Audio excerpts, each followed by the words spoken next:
Tonight on Inventing the Future, we're taking a close look at the collision between open society and surveillance. With guests Bruce Schneirer and Julian Sanchez, stay tuned for what's next after What's Next.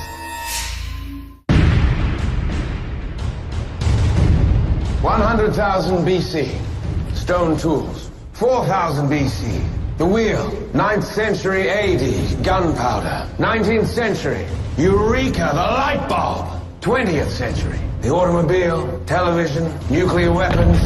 We choose to go to the moon in this decade and do the other thing. Not because they are easy, but because they are hard. The future doesn't belong to the faint-hearted. It belongs to the brave. Everything around you that you call life was made up by people that were no smarter than you. And you can change it. You can influence it. You can build your own things that other people can use. People want their technology to have a sense of humanity. They want it to understand me, you specifically. We have 3 billion new minds coming online to work with us to solve the grand challenges. The rate at which the technology is getting faster is itself getting faster, to a point that we have the potential to create a world of abundance.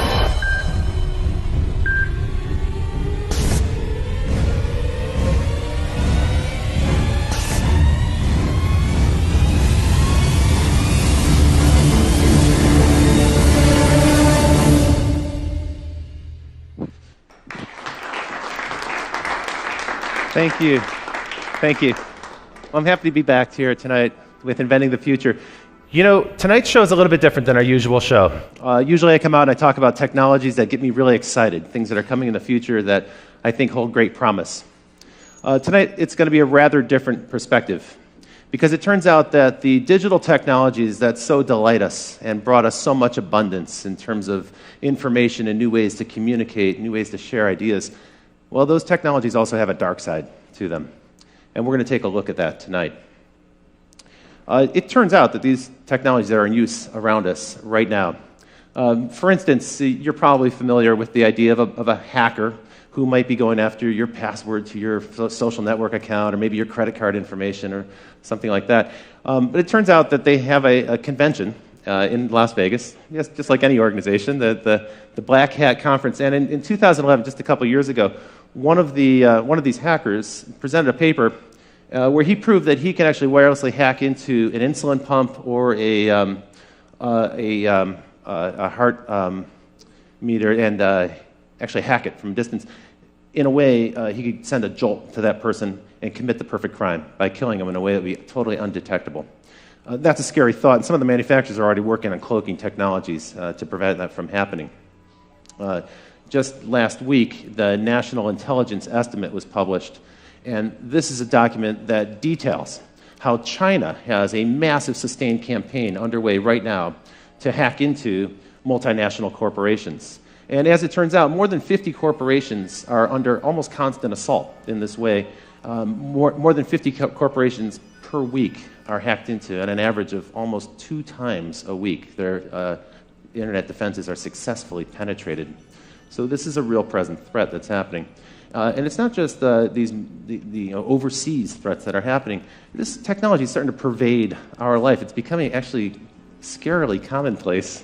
There are already companies, retailers, that are experimenting with cameras that'll track you as you walk into the store, and they'll compare your face to face images that have been tagged on Facebook, this facial recognition technology that's so prevalent, not just on Facebook, but also Apple and Google and other companies have promoted.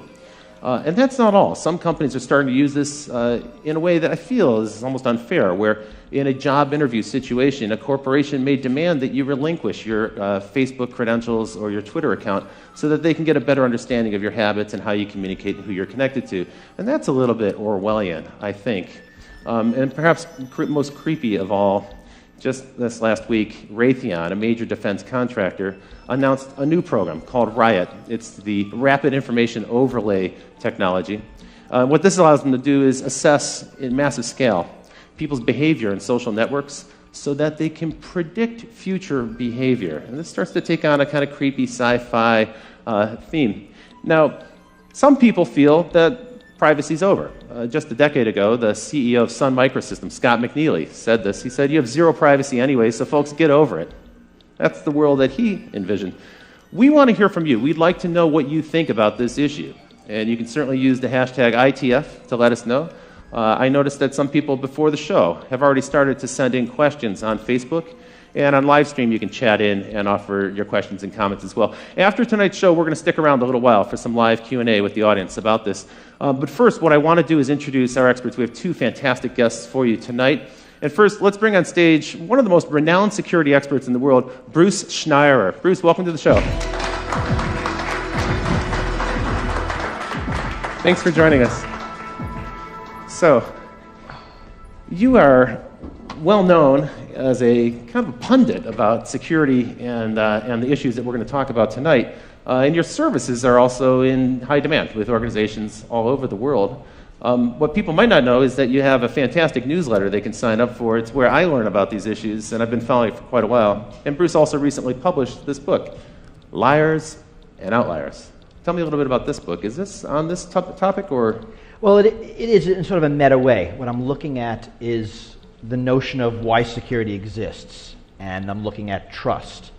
And really, if you think about society, we need trust to make it work. I mean, you got this audience here, and I'm looking at them, and not one of them has jumped up and attacked the person sitting next to them. Right? You laugh, but if that was an audience full of chimpanzees, we couldn't get away with it. Right? Humans are the only species that can sit there quietly. And society works because of this.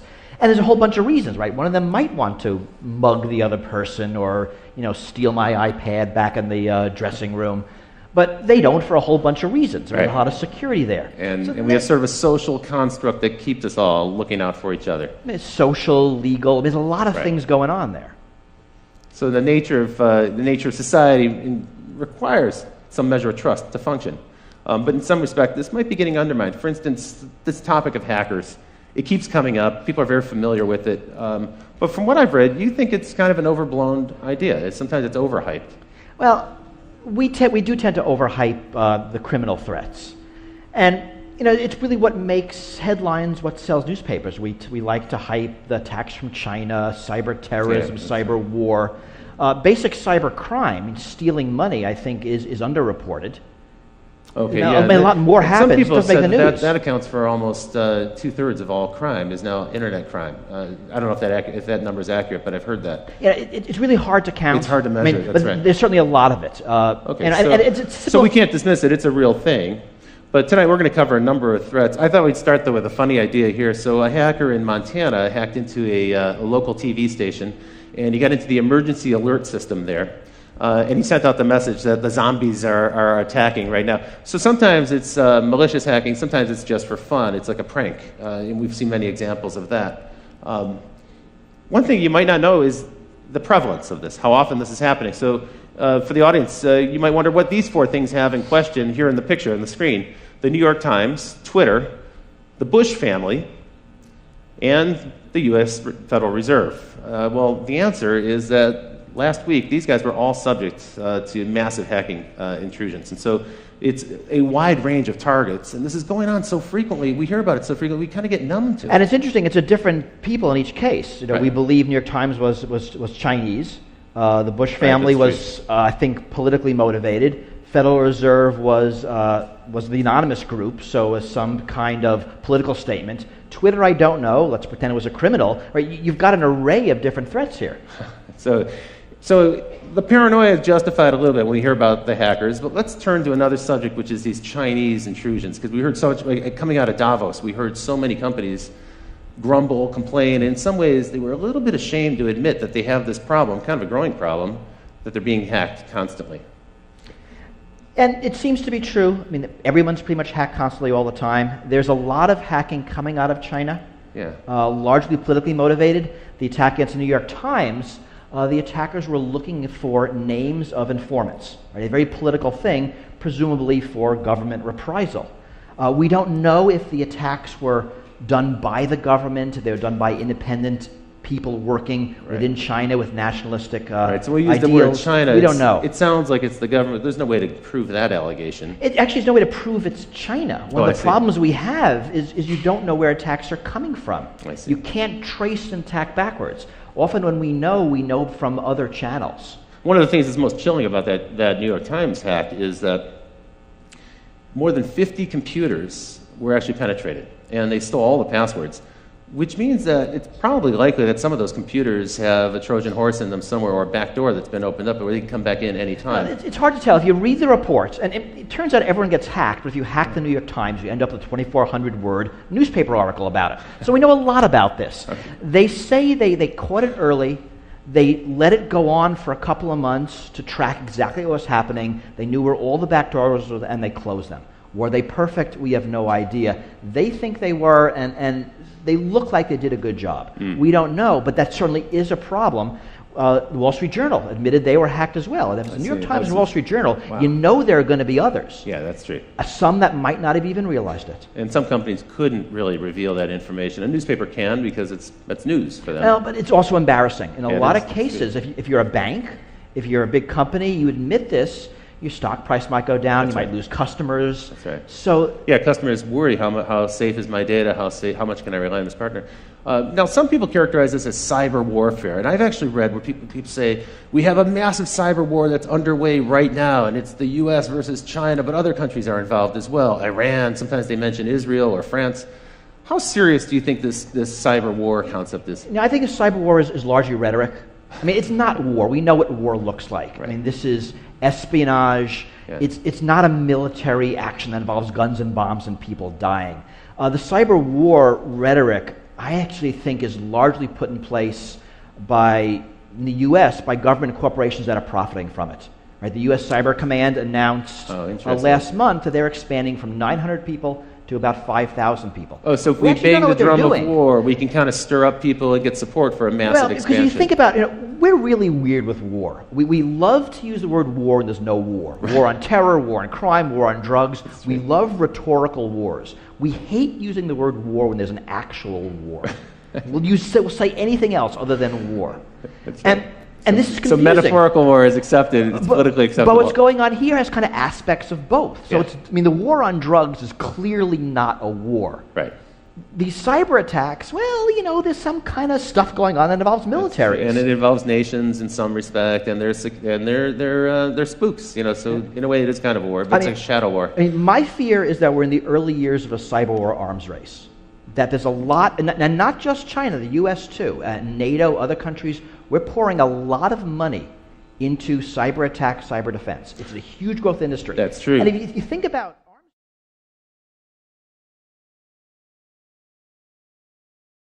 and the drumbeat gets louder every single day. You coined the term wholesale surveillance to describe the way governments are kind of hoovering up data, and in the U.S.'s case, it's frankly because of the massive expansion of Homeland Security after 9/11. Let's take a look at wholesale surveillance by the numbers. So the first number I'm going to show you is 300.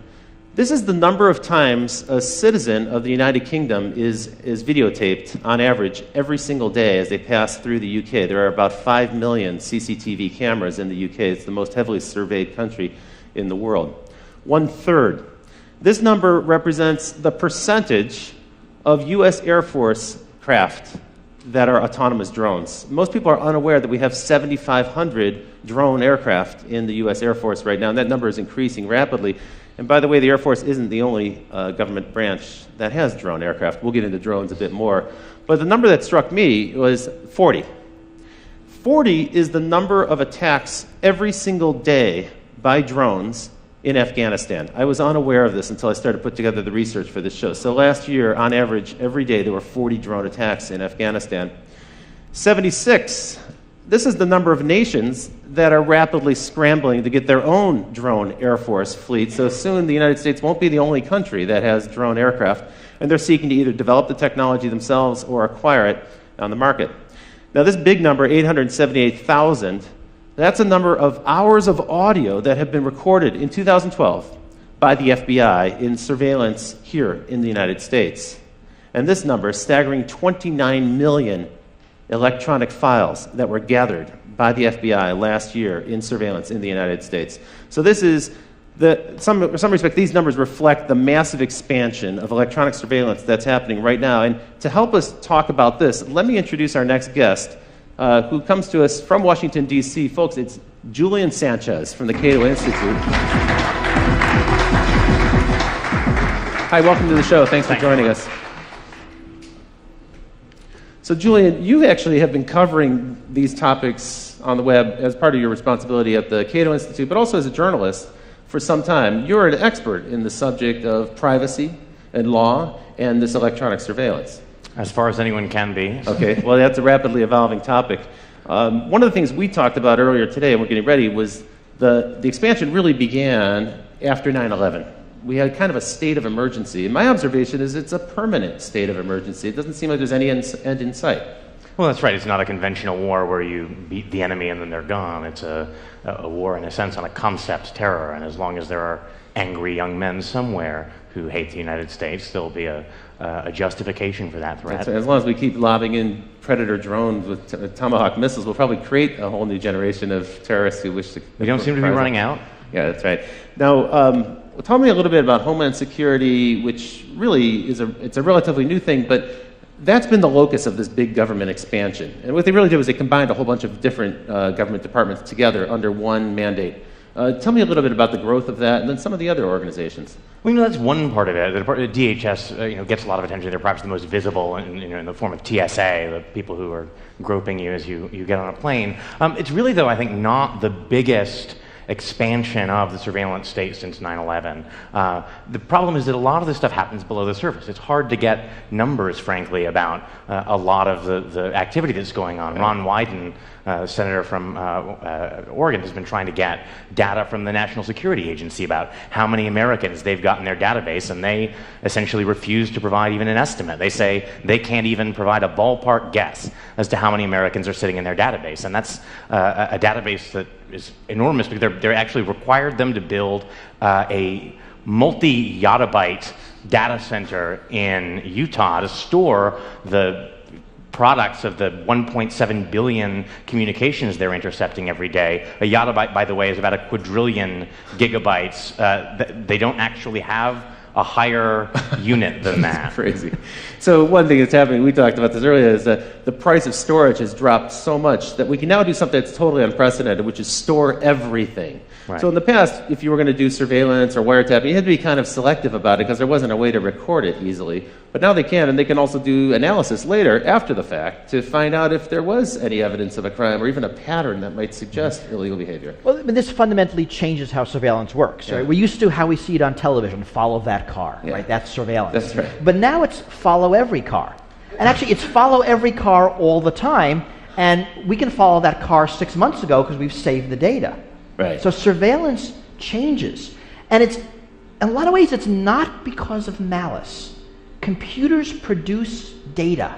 Right. I mean, whenever you use your credit card, your cell phone, your computer, data about what you're doing and where is produced. That's right. And as data storage drops to free, as data processing drops to free, it's easy to save it. Why not save it then? And so you have companies saving it, like a Facebook, a Google, they're saving it, governments are saving it, they're trading data. Right. Right, Google provides data to governments when asked under certain rules. Sometimes under subpoena, sometimes not. Sometimes not, and often we don't know. I mean, last month, a bunch of human rights individuals asked politely Microsoft to tell them who they're letting spy on Skype video calls. Right, so we're asking nicely. Did they get an answer? We did not yet. This is one of the concerns. There's a growing world of surveillance. We know that a lot of it's happening. We know a lot of money's being spent.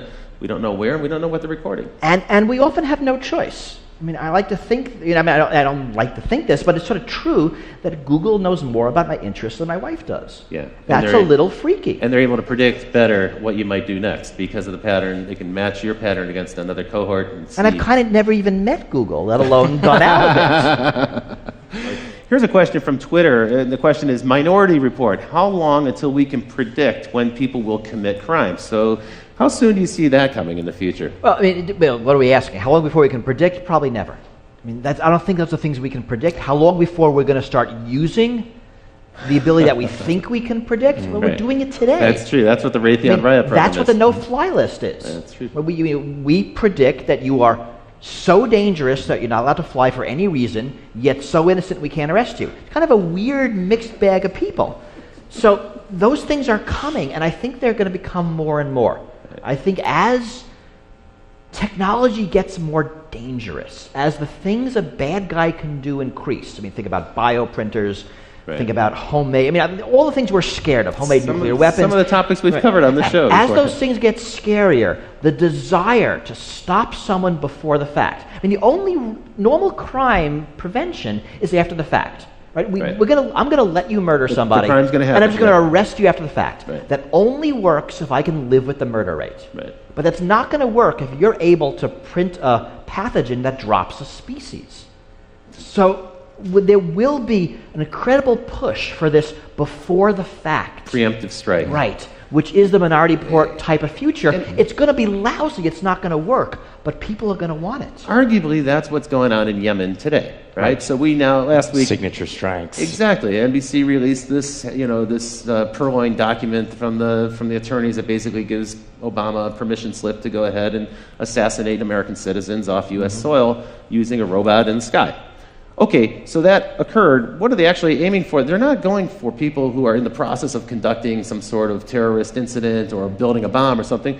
They're targeting people who are at home. They're targeting people who are at a celebration, a wedding party or something. People who aren't actually doing anything necessarily criminal. It's the intent, the possibility, as you say, they're targeting them based on behavior and some measure of prediction. Well, so they're a moderately higher bar for American citizens. This is the strict standard, right? Is they have to be an imminent threat, and capture is infeasible, except imminent, it turns out, doesn't really mean imminent, because there doesn't have to be any kind of particular plot that they know is ongoing. So imminent means something other than imminent. And capture being infeasible means, I think basically it would be easier to kill them. Right, inconvenient, I think, rather than feasible. Now, if you had the bad taste to be born somewhere other than the United States, you don't even get that level of protection. Again, most of the drone strikes that are happening now are so-called signature strikes, meaning it's not there's a particular person who's targeted, but 5 20-year-old Arab males are congregated somewhere, and well, that's either a terrorist plot or a wedding, but better be safe than sorry. Take them out. Tell me a little bit about total information awareness, this program that Admiral Poindexter proposed more than a decade ago, but I thought it went away, but it seems maybe it's coming back. Right, I mean, the problem there was that they had terrible branding. They called it Total Information Awareness, which sounds creepy, and then they had a logo that was like an eye in a pyramid with beams coming down at the earth, so this sounded terrifying. Bill Sapphire wrote a column, freaking out about it. Everyone was duly alarmed. Congress nominally killed it, but it ended up getting essentially fragmented into a bunch of different programs that were farmed out to parts of DHS or DARPA. I think the NSA's Pinwheel database is in some sense an offshoot of that. Pinwheel is, again, on this model, a kind of vast database that allows kind of Googling for communications. They've shifted from that kind of targeted model, get a warrant, have an individual wiretap their conversations, much more toward a model that involves, some people have called it sitting on the wire, suck in everything, and then after the fact, figure out the search parameters you're interested, go through, pull stuff up. And that's concerning, I think, because, when J. Edgar Hoover ran the FBI and was abusing surveillance for political purposes, at least he had to target particular people. He's going to decide that Martin Luther King is going to be spied on, and then they're going to try and drive him to suicide. Now, this stuff is sitting in a database for 30 years. If they happen to sweep you up and then in 10 years you're running for Congress, someone can after the fact decide you're worth scrutinizing. It's even conceivable that behavior that's legal today could change in the future, and there'll be some record of it, and that could be embarrassing on the one hand, but it even might be that after the fact it's illegal. Or even not. I mean, we all do things that are embarrassing because we're human. Yeah. And, if everything is swept up, then the likelihood of it being uncovered by somebody, and if you can greater. Selectively edit it, I mean, we see this now in political campaigns. That's true. Now we're living in a world where pretty much every candidate is followed 24/7 by the opposing party with a camera, because they're gonna say something that's embarrassing. Sooner or later, and you got 10 seconds, and it's a beautiful, embarrassing quote, and you run with it. They run like crazy. We know one of the things the intelligence agencies like to do with the fruits of surveillance information is use it to coerce people into becoming informants. The FBI now has 15,000 informants, like 10 times more than Hoover ever had at the peak of COINTELPRO, the kind of vast spying and infiltration network, looking at civil rights and anti-war groups. And one way to do that is to say, hey, we found out that you're having an affair. Why don't you spy on your mosque for us? There was a case here in Chicago, a guy named Ibrahim Mashal, I think. They said, look, we know that you had communications with a cleric in the Middle East. They were innocuous, but that's enough of a pretext to get someone put on the no-fly list. If your business requires you to travel, that's a huge obstacle. And they said, well, we can get you off the no-fly list if you're willing to cooperate, if you're willing to tell us what people are saying at your mosque. And he's actually currently now suing the Justice Department over this. So the information is gathered up in this kind of broad sweep, sometimes without a warrant. And in any case, warrants are targeted at an individual. Here we're taking information wholesale, as you put it, hoovering it up, and then it's analyzed later. And then if something embarrassing, awkward emerges, now they've got leverage on somebody. It might not even be illegal activity, as you point out, but it's leverage to coerce them into cooperating with the government and doing the government's bidding. And this is our government. Now, I'm assuming that this is happening all around the world, and probably in countries that don't have the same due process and constitutional rights and privileges that we have in this country.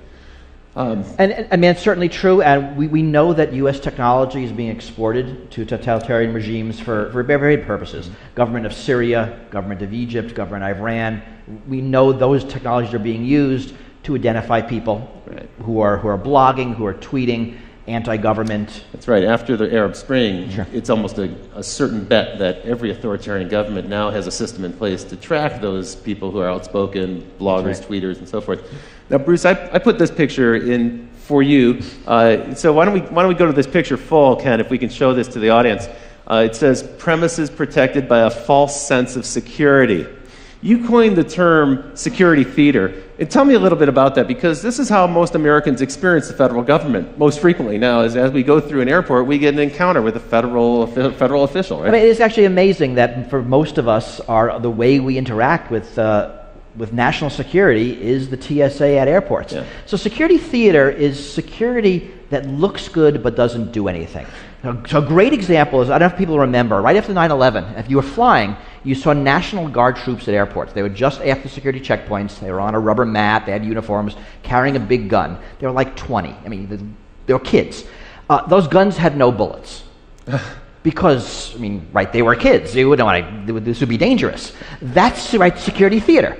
It looks good. It might make you feel better, but it's not gonna do anything. Has the TSA program been effective? I mean, are there that many people trying to smuggle weapons on airplanes? Are they going to repeat the same attacks of 9/11? So it seems not. I always think of the game this way, right? It's sort of us versus the terrorists.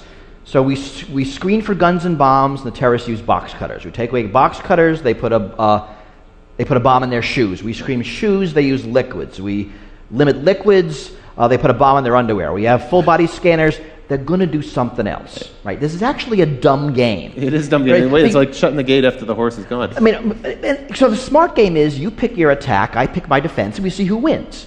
The dumb game is I pick my defense, you look at my defense, you pick your attack to bypass the defense, and right? So it seems that the TSA has largely been irrelevant, and they will talk about their success stories, and it's how many knives they take away, and they found somebody wearing a fake army uniform, and they confiscated a snake. I mean, this stuff is actually on their website, and they're proud of it. They used to show some of the confiscated weapons in the early days, but I think that's tapered off now because most people have learned don't bring a weapon. Or people do forget. I mean, people do bring guns on airplanes because they forget. It is kind of weird. You'd think everyone would know by now. But also, people buy souvenirs, and there's like a knife in the wooden statue, and they didn't realize it. That's true.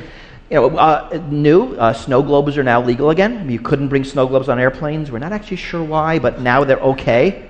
So all you snow globe collectors can. I mean, and the sort of elephant not in the room here, right, is that there's just a limited number of terrorists. This is like a line of work where if you're really competent, you blow yourself up. It's a sort of an anti-Darwinian effect. So what we find is that no one wants to admit this because there's hundreds of billions of dollars in grants from Homeland Security and then contracts for intelligence contractors and defense contractors. But it increasingly looks like the FBI is being forced to manufacture terrorists so it can give us a sense of success. And I think there's been about 150 sting operations by the FBI that have resulted in convictions since in the decade after 9/11, and at least a third of those cases, and maybe more, these are cases where the weaponry, the funding, and the actual plan all were provided by the FBI informant. These are mostly, again, the world is full of young, angry people who spout off on the internet and are easily led enough or mentally disturbed enough that if you give them a plan and a bomb, they'll make the motions of following through. It's not clear that these are people who are otherwise dangerous. So in a way, we're manufacturing our own terrorists just to give ourselves the illusion that this is an effective program. That does seem to be true. I mean, where there are successes is intelligence in operations. We actually are looking at for the bad people. And when you look at something like airport security, it only makes sense to focus on the plots, right? A liquid, a shoe bomb.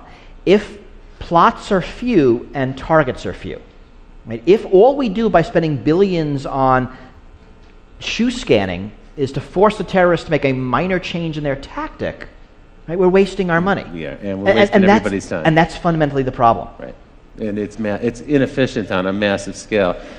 Speaking of inefficiency, these scanners that we're looking at, the rapid scans, now I guess they're going to phase them out of the airports because they've been proven to be ineffective. After radiating us for a couple of years, now they're finding out that doesn't actually thwart any kind of criminal activity. And because some of these makers of these things fell through on contracts that were supposed to allow them to use a blob to show objects instead of actually showing you naked. But there's a bit of poetic justice. They're apparently being repurposed at the entrances to various federal agencies. So, right, they're actually not going away. That's important.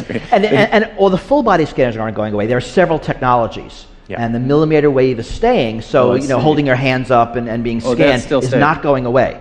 Just a particular radiation technology, because the one company wasn't able to do some of their anonymization things on the visuals, what Julian said. And there was a case in Florida where some of those images did leak out, and that also undermined the claim that somehow this information would never get out in the web. And here we have the pictures right here, so you can see them. Well, now let's take us down to the local scale. And so, as it turns out, it isn't just our federal government that's out there combating terrorists or maybe other nations, we don't really know, in some shadowy cyber war. But actually, in a weird way, I think the DHS has kind of co-opted your local police force. They've turned them into deputies of this national effort to find terrorists.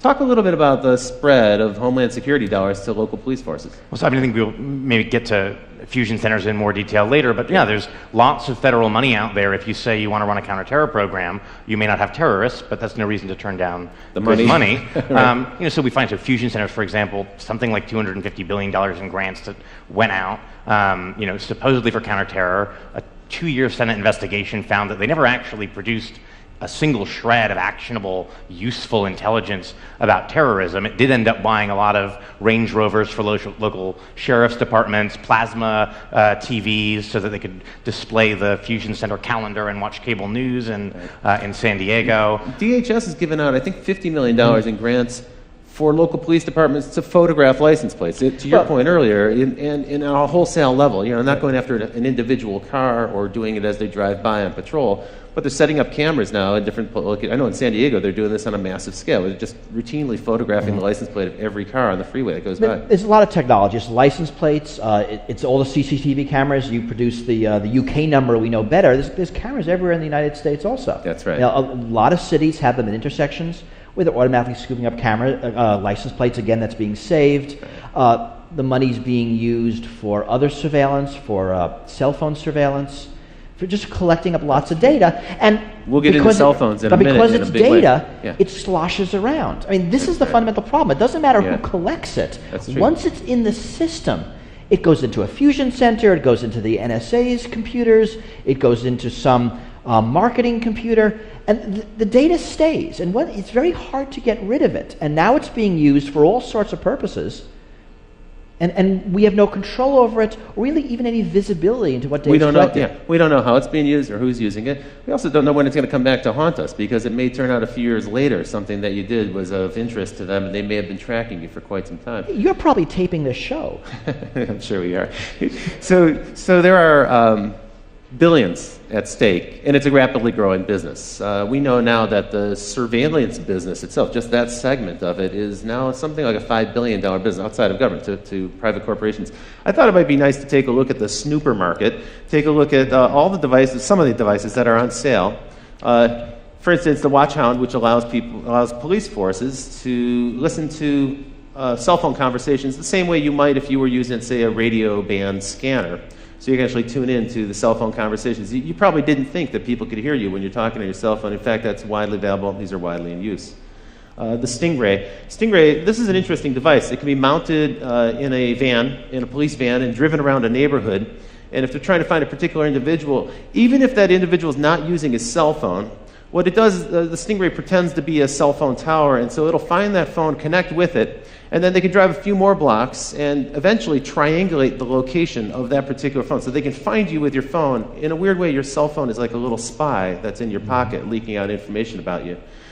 And then Cellbrite. This is one that troubles me the most. So for a routine traffic incident, moving vehicle violation, you can be pulled over by a policeman.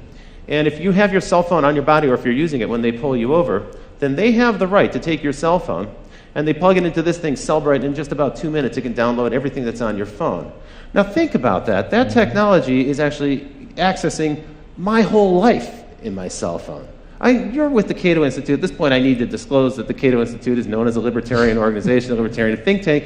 What's your take on this device, this Cellbrite? I mean, are you outraged by this? This is a little bit of an intrusion.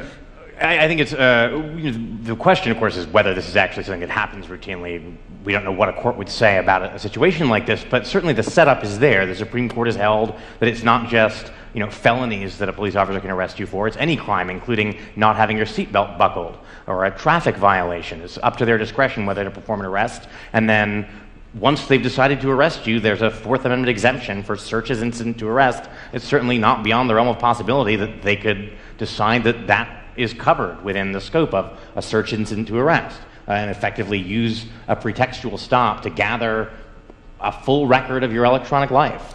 I've also heard that when you enter the U.S., sometimes Customs and Border Security will do the same with laptop computers, cell phones, and so forth. And usually, you're right, it's for an individual of interest to them.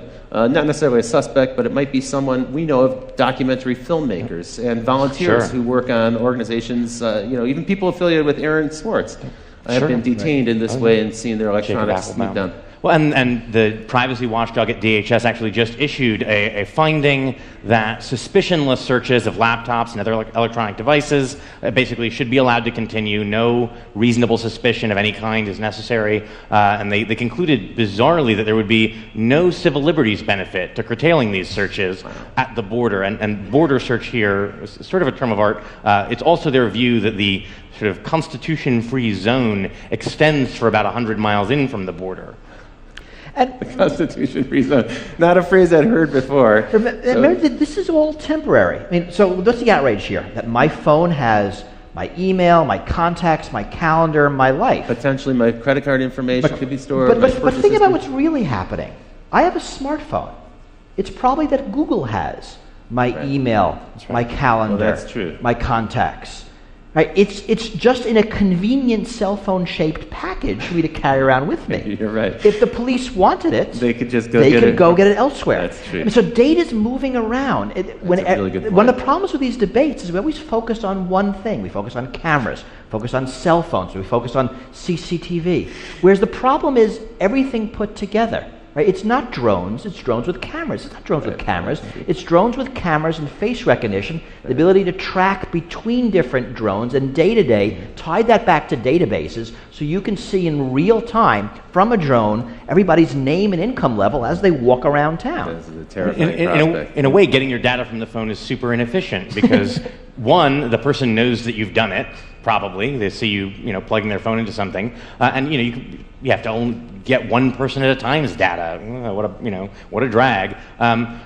Unfortunately, since a series of sort of misguided rulings from the late 70s, Fourth Amendment doctrine is that once your data is in third-party hands, once it's Google or Facebook holding on to it, in principle, that's now their business records. You've surrendered your Fourth Amendment privacy interest, and so a lot of that data that we naturally expect to be protected by the Fourth Amendment's requirement of a warrant issued by a judge isn't protected in that way and can be gained. People are totally unaware of that. That actually pertains to your Gmail account, for instance, which is stored on Google servers or any other but pretty much everything these days. I mean, cloud computing, we have our pictures somewhere, our emails somewhere. All of our data is very rarely on our devices now. It's really elsewhere because it makes a lot of sense. But now, as Julian said, the rules no longer apply that protect them. In a weird way, our protections, our First Amendment, Fourth Amendment protections haven't really caught up with the 21st century. Not even close. And the technology is evolving much faster than laws ever will.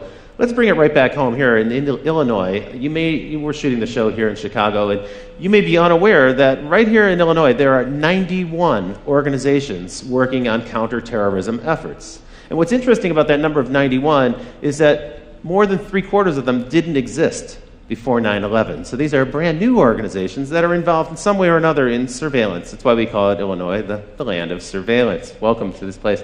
What we happen to have here is 2 fusion centers. You talked a little bit about these. Here's a really ugly diagram from the government. It's non-confidential, so it's been released for us to show to you tonight. And tell me a little bit more about these fusion centers. In your view, they haven't been very effective. Right. Well, in the view of a bipartisan report that the Senate put out, despite years of being assured that these were a proven vital tool. The theory was you synthesize information from local law enforcement, lots of different agencies, bring that together with information at the federal level, information that various intelligence agencies have gathered, and this will give you a better window into incipient terrorist groups. Of course, right after 9/11, we assumed there had to be lots of other sleeper cells waiting to strike, and it seems to be that that's not the case. And so you've got a lot of people looking for something that doesn't appear to be there. The sort of history of intelligence suggests that, unfortunately, the problem is if the thing that you are convinced is there isn't there, you just keep looking harder. That's true. And redouble your efforts and argue in the future. We need more resources to go after this. Yeah. One of the funny ironies that I think has emerged here is a statement that actually was made by Julian Assange, and we put on this picture here. We got this picture from the web, but it's actually worth zooming into. So if we can put this on screen for the folks at home, you have Julian Assange of WikiLeaks, and he's saying, "I give private information to the public for free, and I'm a villain." Meanwhile, Mark Zuckerberg of Facebook, well, he's taking your personal information and he's providing it to private enterprise for money, and he's the man of the year.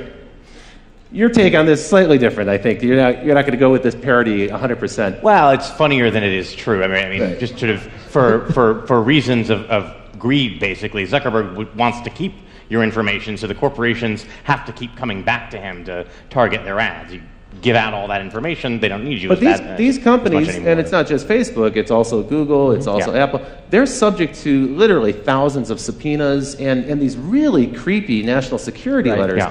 Can you tell us a little bit about that? Because I think a lot of people are unaware of what an NSL actually is. So national security letters, they're a tool that existed in a much more limited form before 9/11, were in a series of stages expanded. They allow FBI agents, basically the head of any one of 52 FBI field offices, to authorize without judicial supervision or approval the seizure basically of non-content telecommunications records and financial records. And financial records now has been expanded to mean any record from anyone that uses money, essentially. And Obama, when he was campaigning, said he wanted to do away with these. He wanted to do away with national security letters being used to seize sensitive information about people who are not even suspected of a crime. They're really used in a kind of 6 degrees of separation way to say, well, we have one target, let's look at everyone they're friends with and let's look at who they're emailing and what websites they're visiting, so we can get a kind of social graph or pattern out of it. Actually, in 2010, the Obama administration broke Bush's record for the number issued. It was about 26,000, only pertaining to Americans. And the number of people affected, it was more than 14,000. Again, that's only Americans, and it doesn't include national security letters for basic information, like, who is associated with a certain IP address. This is only more detailed transactional logs. So there's no warrant, there's no judge involved, there's no secret court that you have to go to. You don't have to show any evidence. In fact, you can use these to troll for evidence and then go back to the court and say, well, now we've got the evidence we were looking for thanks to the NSL, and now please give us the warrant so we can go after these people. And there's a lot of belief that's happening. And to Google's credit, they will say quarterly how much of these they're getting. I mean, they'll tell us. They don't give us details. Twitter has also pushed back, right? And even some telcos have, not our very big ones, they seem to have kind of been co-opted by the government. A lot of companies will not tell us at all how many of them they get, whether they comply, how much they comply. It is all very secret. Google and Twitter are rare in sort of volunteering some of this information about how much they get. There's no aggregate reporting as there is with wiretaps that would give us a kind of overall picture of how much these different electronic surveillance tools are used. The telcos normally are not so forthcoming, but Congressman Ed Markey sort of requested the major cell phone carriers to give a tally of how many requests from different kinds of law enforcement agencies they got, added up to about 1.3 million a year. Wow. A lot of that is cell phone tracking, a lot of that is calling patterns. Also, just the compliance with that, think of the number of requests. I'm certain that the person receiving those requests at that volume would just automate the process and not even pay attention. Well, Sprint has done that. They created a back-end called L-Site because they said, we're getting so many requests, we just couldn't deal with them manually anymore. It's like the information smorgasbord. They allow them to just dial straight in. We've heard rumors about that, too, with some of the other social networking sites. Kind of a creepy thought. One question here comes in, have you developed your own ways to combat or accept this new world order of constant surveillance? So I guess the question pertains to you guys. What do you do in your own lives to keep your lives private and secret? Yeah, I mean, what we do is around the edges. Right. I mean, what can you do? You can not have a credit card. You can not have a cell phone. You can not go outside. You can live in a cave. I mean, they kind of make no sense. You know, I don't have a Facebook account. That makes me kind of a freak. I keep all my email on my computer. That makes me a double freak. So I mean, I'm doing some things around the edges, but by and large, there's not a lot we can do. I mean, you have to accept it simply because you're being surveilled. What we learned from the General Petraeus scandal is that even the director of the CIA can't keep email secret. I mean, if he can't do it, I don't stand a chance. You know, that is a very troubling case, isn't it? That Gmail hacking, it's a major intrusion. Not just the fact that it was kind of a comedy of errors with our two generals and they're flirting with this woman in Florida and so forth. That was funny and had a comic element to it. But in fact, this Gmail hacking by the FBI with really no pretext, no evidence of criminality, and they trolled through until they found some evidence of something that they could hold him accountable for. It's bizarre on a couple levels. It nominally started as an investigation into cyber stalking, meaning she'd sent some harassing, Paula Broadwell had sent some harassing emails to a woman who was friends with Petraeus. This is not normally the kind of thing the FBI would involve itself in at all. Having tracked these emails back to Broadwell, because again, you're never private, she had used an anonymous Gmail account, but then logged in from the same IP address to her real Gmail account. Even if you're using stuff like something like Tor, usually the IP address is persistent over time. So if you log into anything that's connected to you within that window, you can be traced back again. They can link those two things. And then having figured out who sent the emails, if that was they decided, I think, ultimately that actually the emails didn't rise to the level of criminal harassment, but having identified who sent them, instead of then confronting Broadwell, they decided to do a fishing expedition through all of her email. And it's not clear what conceivable connection that had to the thing that they were supposed to be investigating. So at that point, the supervisors, when they found no evidence of criminality, they should have called the investigation off, and they didn't. That seems like a real breach. We'll probably hear more about that story. I need to move on. I'm loving the conversation, but we have to get into what's next. So in this show, we like to talk about what's now and what's next, and then what comes next. The next things we're going to talk about are drones, phones, and super cookies. And it gets creepier, folks. So check this out. Predator drone, you're familiar with these. They've been in use since 2001. There's one on display at the National Air and Science Museum, so they're already kind of a part of American history. Massive expansion to that program. But as Bruce mentioned just a minute ago, the scientists from DARPA have been experimenting with different ways to modify these. There's all sorts of new, weird versions of drones that'll be coming out in the near future. One of them is called Argus, and what they've done is they've taken 368 of those cell phone cameras, the 5 or 10 megapixel camera that's on your cell phone today, and they've assembled those into sort of a beach ball shape mounting, and they can put that at the front of one of these drones. And this Argus program then allows that drone to hover over a particular place and record everything that's happening on the ground. Now, the device itself, the drone itself, has literally millions of terabytes of storage on board, but they're also streaming that data out down to the ground. And so in real time, someone who's back in the base station can see an image kind of like this. It's a composite image of all those different eyes in the sky, and they can start to see what's happening on the ground. But what's even more troubling, because of the degree of accuracy in each of those cameras, is that they can zoom in. And they can actually, today, get to a level of detail that allows them to see, from 14,000 feet in the air, a 6-inch long object. They can also, using gait analysis technology, face recognition, some of the other technologies you mentioned, they can actually start to identify the people on the ground. Today, these technologies are being used in Afghanistan to fight the war there. Tomorrow, those drones will be in the United States. It seems to me a near certainty. More than 358 different law enforcement groups and counterterrorism groups in the United States have asked the FAA for permission to start to fly their own autonomous drone units, and we can expect those to be mounted with similar surveillance technology.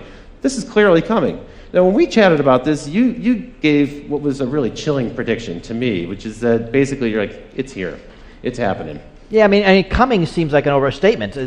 We used drones this week to hunt down that California cop killer who was holed up in his mountain hideout. Right. And they're being used in cities. That's right. I think we have a picture here of well, these are some of the cheap ones that are coming, but here we have the Border Patrol. Right. And they have 10, they have a fleet of 10, and they've asked for 14 more. So you're right, it's already here, it's not really out in the future. I mean, what's coming is, what's coming next, right? They're going to get better at resolution, right. Be able to read documents, be able to better identify faces. And once you identify faces, you have a lot of good public face databases. Facebook has a phenomenal database of tagged photos. Thanks to your friends who tagged you, you'll now be identified by the drone in the sky when you leave the house. Even if you're not on Facebook. I mean, it's not like you're their customer. Right? I don't have a Facebook account. There are tagged photos of me on Facebook. They have really a network of my friends there because they'll pull people's address books. So 5 years out, what do you expect to be the case? There'll be drones in every city. There will be. So my expectation is that there will be drones everywhere 24/7. I mean, it's not going to make sense for companies to fly their own drone fleets. There's going to be, Drones Over America, Inc., and they'll have drones everywhere. And like Google Street View, it'll be drones sky view real time, and you just rent time on it. You get what you want. Like a backbone internet provider, you'll just lease capacity on the drone. Because that's surveillance for hire. But that's a smart way to do it. I mean, you have that now with satellites. So if you're a company that, I'm making this up, wants to sell lawn care products, you can get a map, you can overlay it with addresses, so you has crappy lawns, so you now can call them.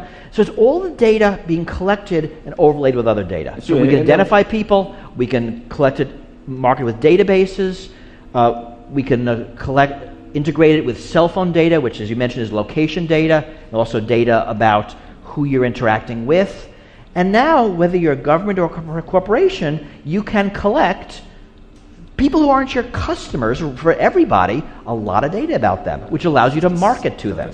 That's true. And for commercial purposes, there's many good uses, right? Real estate, people want to understand where traffic patterns are going. Retailers want to see how much foot traffic and car traffic. There are weird uses, right? I mean, there's a lot being talked about now about personalized billboards, that a billboard will see you walk by. Now they can recognize your gender really quickly, and they can give you an ad that you might like better. Wow. But if they now know you by name, the same ad now follows you around town. That is... And then onto Facebook and onto Google, and it gets really weird. It sounds like science fiction. So for one of the things you're leading up to, you've already foreshadowed a little bit, is the combination of these eyes in the sky, and frankly eyes everywhere. Every building will have cameras on and so forth. All that information now is going to be networked. Previously, the CCTV cameras weren't networked, but now they're networked. And we can cross-reference that with your location data. So your phone in your pocket, as I said earlier, it's a spy. It's really like little brother is watching you. You're carrying little brother around with you. That's leading us into this wonderful new world of behavior tracking. This is the white-hot center of online advertising at this point. It's the hottest field for online marketing, where we can actually kind of predict patterns of behavior, predict who we can market to next, some of the things you were just alluding to. Tell me a little bit about super cookies. Here we've got a goofy picture of super cookies, but this is actually kind of a creepy new development in browser technology. Well, so the idea is that people have started to catch on. Some of them at least. Right, it's actually not that new. Right. Oh, it's true. You clear out your cookies so you can't be tracked online. Yeah, we're familiar with that. You clear but your it turns cache, out there's a lot of other ways you can do that. There are plugins like Flash that allow separately data to be stored that can be used for tracking purposes. And there's stuff like browser fingerprinting. Your browser sends a lot of information about how your system is configured, and it turns out that very often that's enough to uniquely identify you, the sort of precise combination of different search system history, settings. the websites that you visit. No, even things like the fonts on your computer. I mean, computers tend to have fingerprints that uniquely identify them. What we're really learning is, and it's worse on something like a smartphone, that it's really, really hard, probably impossible, to not be tracked. That even if you do all the things right, enough happens around you that the data is being collected. Right. And then, of course, once it's collected, and you don't know where it goes. Right. It's the future of advertising. Even the Magic Kingdom is using a kind of technology. This is an example from Disneyland where your family can have a RFID bracelet, a little radio frequency tag bracelet that they can wear so your kids can run around Disneyland and you can kind of identify them. But that's not the only people who are watching. It turns out Disneyland loves this because they can now track traffic flows within the theme park, and they can see if you're spending more time in Tomorrowland than Frontierland and so forth. They also know if dad is spending time drinking a beer while his kids are on the rides. It also means that the different Disney characters can greet you by name because they'll see your name on some device that they're holding and they can actually say hello, which for parents who've taught their kids not to talk to strangers who address them by name, this starts to create kind of a weird situation. And I don't know if not to talk to strangers applies to giant ferrets. That's right. Cinderella. Yeah, right. But not really a stranger. You know, my feeling is that this type of technology seems innocuous. Oh, come on, it's Disney. How bad could it be? I think the problem for this is when you have a 6-year-old kid running around with an RFID tag, what you're really doing is conditioning them to submit to this level of surveillance. And you're just getting them used to the idea that everything they do is going to be tracked. And we see it also in schools. I mean, schools are now getting a lot of these things. And they're often being given to schools. For that reason, it acclimates people. So whether it's face recognition technology or fingerprint technology on buses, this is all being sold as... So biometric is also a part of it. Schools are very dangerous. There's shootings every day. Your kid has a 1 in 2 chance of dying in a shooting. Whatever our fears are, they're being sold to us to mollify them. And it does get kids used to this sort of a ubiquitous surveillance. That is normal. I mean, this is one of the things that the TSA security theater actually is effective at. I mean, if you think about the opening scenes of that George Clooney movie, Up in the Air, where he's just absolutely seamlessly, almost ballet-like, whipping his laptop out, sliding his shoes off. I mean, it's all this sort of choreographed dance, and it reminds me of this idea that the French philosopher Michel Foucault talked about, that there's forms of surveillance that create docile bodies. That by being observed, that we are trained to follow the path of least resistance, which is to say, train ourselves to automatically go through the procedures that expose us to the TSA guy with the least amount of hassle. I mean, they do a good job of encouraging this, right? Well, you don't have to go through the naked scanner. You can instead get terribly groped. Well, no, the easier thing to do is submit to the naked scanner. Yeah. And it's a form of training. That's true. I think that's very true. You know, I was a young man. I had the opportunity to live in Berlin, and I spent time in East Berlin and East Germany and elsewhere in the East Bloc. And this was the one thing I took away from that experience, is when you live under constant surveillance and you don't know who's working for the government, they all might be spies, you never really know, people become apathetic and they stop trying. Well, but also, you change. I mean, I remember in the years of 9/11, I'll be talking to a friend on the phone, and we say something because we're talking about security, and one of us says, wow, I hope the NSA isn't listening. We both laugh because it's a funny joke, but the conversation changes. That's true. The fact that you might be observed in all things changes how you act. It makes you less of a free person. I mean, there's probably less crime in East Berlin, but you didn't want to live there. You sure didn't want to live there. One of the sadder things I remember reading in the New York Times reporting on the NYPD's sort of Muslim infiltration program was there was a student union at, I think, Columbia or another New York university where they had posted in the room where the Student Muslim Association met a sign saying, please do not discuss current controversial politics in this room, we don't want trouble. And that doesn't seem like a healthy environment for a free society. Right. Please keep your free thinking at home. Don't bring it here. And unfortunately, you don't know these things till they're gone. Freedoms are hard to value. You only value them when they're missing. When they're gone. That's really true. And more than a decade ago, Phil Zimmerman, the creator of Pretty Good Privacy, he said he likened personal privacy to the environment. He says there's going to be a time where it becomes kind of a privilege for a certain group of people who can afford to have access to it. Okay, so that's pretty scary and pretty depressing. I don't want to end on a dark note like that. I guess the question is, what can we do? What are some of the things we can do? Now, we had some encouraging news, perhaps. The mayor of Seattle recently decreed that there will be no drone surveillance in the city of Seattle. Perhaps that'll start to roll out on a local level. More cities might follow. Some people are starting to hack together their own way to avoid police surveillance. Here's a kind of homemade version of a license plate scanner avoider. And when it comes to face recognition and face tagging, there's an artist in the UK who created a series of makeups that you can purchase. And if you put these makeups on, they look a little funny, but what you can see in the picture here is it makes it difficult for a computer to recognize your face as a face because it actually distorts the image for the computer. Who knows, maybe in the future you'll see some people walking around with that or some kind of tattoo. That artist is Adam Harvey. He's actually introduced a fashion line, which we have here, and we'll show a little bit later on. Marley's got a few of them over there. Here are a couple examples of these. It's a little fanciful, maybe a little hypothetical at this point, but these are garments designed to help you protect yourself from surveillance cameras, from thermal scanners, and from surveillance cameras. And you can see they might even have a chance of bringing the burqa back into style here in the Western world. One thing actually that they sent out I thought was probably had some use to it, which is this bag. It's a little case for your cell phone, and when your cell phone is inside of it, it doesn't emit any signal. No signal can get in. Nobody can track it. Well, of course, nobody can call you either. That's so true. It's like, you could just turn off your cell phone and save $100.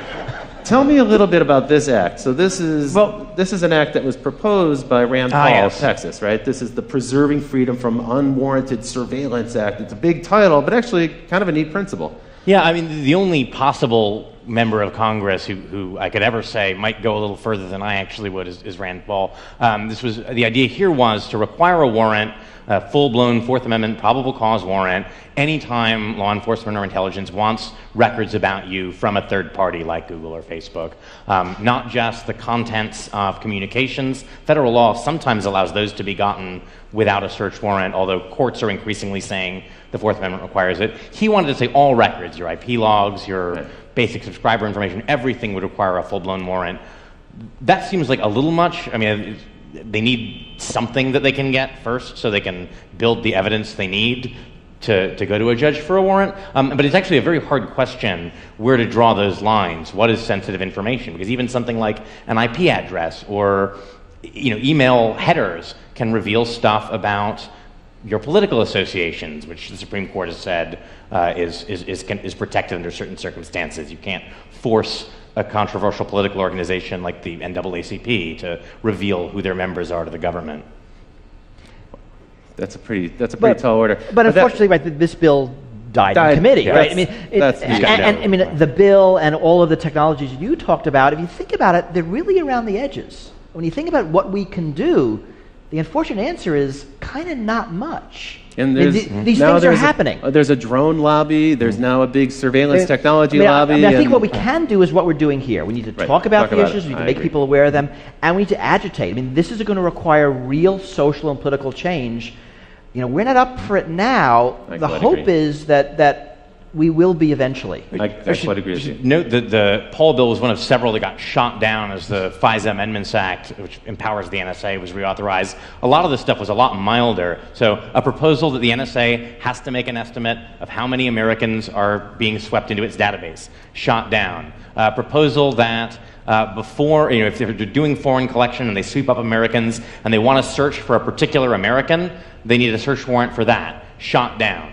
It's sort of troubling how little will there is. Who's doing the shooting down? Like, who are these senators? Everybody is. Everybody. It's not anybody in particular. Bipartisanism is alive in Washington. When it comes to stopping legislation. The problem is there isn't the political. I mean, if you think about who won, you're going to go against the police. You're going to go against national security. You're going to go against corporate lobby. There's not a lot of power arrayed against these things, and that's why this is hard. It's a giant issue. Well, it's time for me to start to bring the show to a wind down now. We will have an open Q&A afterwards. I hope you'll stick around for that. But now it's time for me to talk about what's next after what's next. And folks, it's simple. You face a difficult choice ahead. We have to decide what kind of society we want to live in this country. A society where we can expect a reasonable degree of privacy, or a society where transparency is forced upon us without any possibility of resisting it. That's a decision we're going to have to make. We do have the ability to hold our elected representatives accountable. We do have the ability to speak up and object when corporations impose some transparency or forced surveillance upon us that we don't wish to have. And we have the ability to speak up. So it is forums like these that give us the opportunity to have that kind of an exchange. Well, I want to thank you both. Bruce Schneier, thank you for joining me on the show tonight. Julian Sanchez of the Cato Institute, thank you. Be sure to check out Bruce's book, Liars and Outliers. I want to give a big shout out to the crew here at Live Lab. And Barry, thank you very much for making this show possible. It's been a pleasure doing the show with you. And a big shout out to our live band led by Paul Wardico. Strike it up, Paul. Let's hear it.